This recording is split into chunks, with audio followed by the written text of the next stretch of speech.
Bonjour, aujourd'hui nous embarquons pour les 3 pays aux abords de l'Europe du Sud, Malte, l'archipel en plein milieu de la Méditerranée, Grèce et ses 9800 îles qui règnent sur la mer Égée, et puis la Turquie, entre l'Europe et l'Asie mineure. Et je vais vous dire pourquoi c'est bien de partir dans cette région. Tout d'abord parce que l'eau n'est jamais très loin, et parce que ce sont des pays très très ensoleillés durant toute l'année. Alors ça vous fait un cadre de vie exceptionnel. Il fait bon vivre et étudier dans ces pays-là. Puis il y a la richesse des cultures, le mélange de cultures, et ça fait que vous êtes dépaysés alors que vous êtes toujours en Europe. Et comment ne pas parler de gastronomie locale ? Je vous laisse consulter les menus, mais il y a des choses qu'il faut tester en dehors des fruits et légumes frais.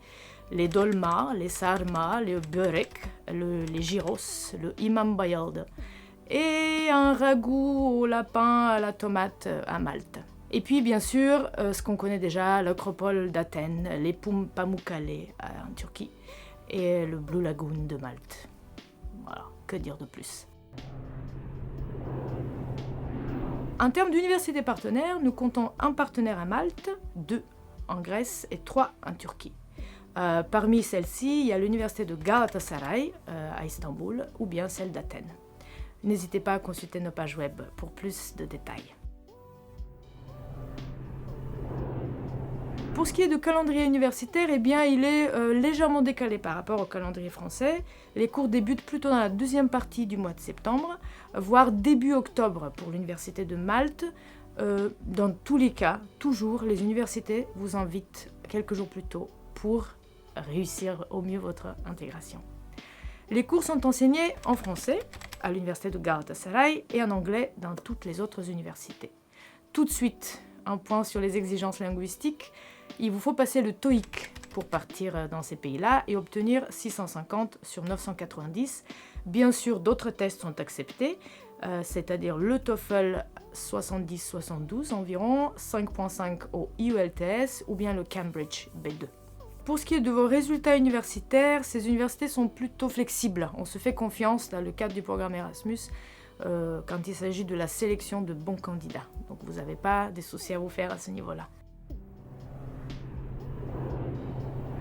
Et maintenant, quelques petits points culturels. Je ne sais même pas par où commencer, mais pourquoi pas par la basilique Sainte-Sophie à Istanbul, que vous connaissez peut-être, et qui est un lieu unique au monde, car à côté des visages de Jésus et de la Vierge, il y a les noms de Mahomet et d'Allah.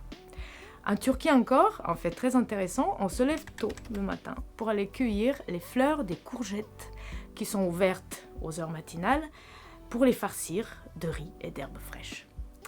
Dans ces pays-là, on parle le grec, le turc et le maltais, qui est une langue arabe proche aux langues arabes maghrébines.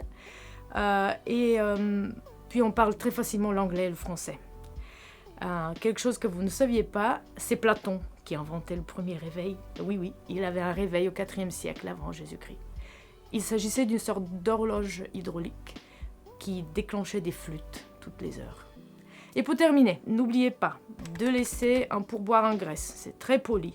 Et aussi qu'à Malte, on conduit à gauche parce que c'était une colonie anglaise.